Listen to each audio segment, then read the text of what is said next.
Magandang araw! Ang ibabahagi ko ngayong araw ay ang akdang sa loob ng Love Class ni Eric O. Carifio.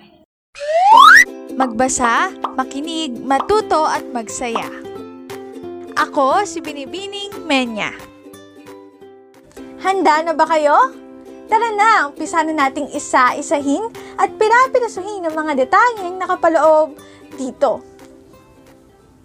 Katulad ng binanggit ko kanina, ang ibabahagi ko ngayong araw ay ang akdang sa loob ng Love Class, isinulat ni Eric O. Carifio. Lunes na naman, at tulad ng iba pang mga Lunes na nagdaan sa mga nakalipas na mga linggo, wala itong ipinagkaiba. Muli na naman akong maghahanda para sa isang buong linggong pakikipagsapalaran sa piling ng mahigit 200 mag-aaral ng iba't ibang mag-aaral na may iba't ibang kwento rin ng buhay.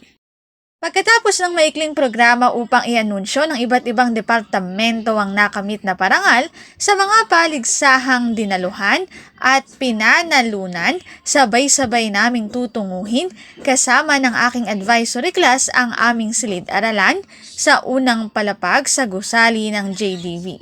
Doon ang aming kaharian at lugar na tinatahanan. Payakla mga maraming pangyayari sa aming klase sa araw-araw na nagdaraan.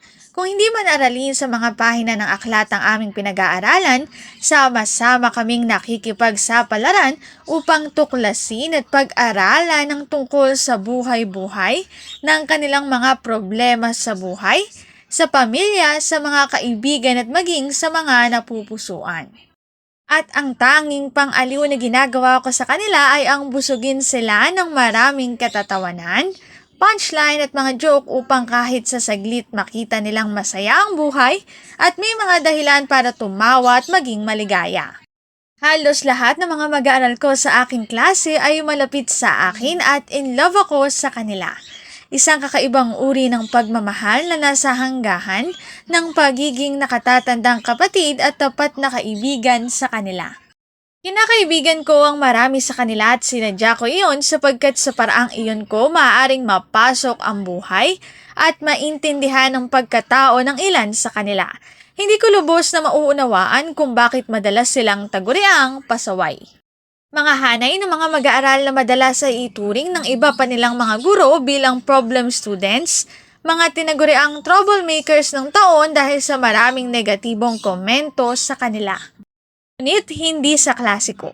Hindi ko kailanman tinitignan ang kapintasang ipinupukol sa kanila bilang isang negatibong puwersa upang kamuhian ko rin sila.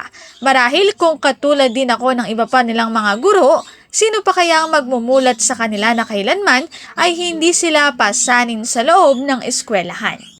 Marami sa mga mag-aaral sa aking klase kung hindi man produkto ng broken family ay walang mga magulang na kumakalinga sa kanila, mga batang napapabayaan. Saglit ko munang puputulin sa bahaging ito sapagkat magiging mahaba na at mahihirapan na akong i-upload ito. Huwag mag-alala dahil i-upload ko agad ang ikalawa at huling bahagi. Ito ang aking sanggunian ng mga impormasyong nakatala sa bawat slides. Kung interesado kayo na magbasa pa, maaari niyong bisitahin ang website na ito. Sa loob ng Love Class ni Eric O. Carifio. Dito na nagtatapos ang aking pagbabahagi. Sana ay marami kayong natutuhan. Muli, magbasa, makinig, matuto at magsaya. Ako si Binibining Menya. Paalam!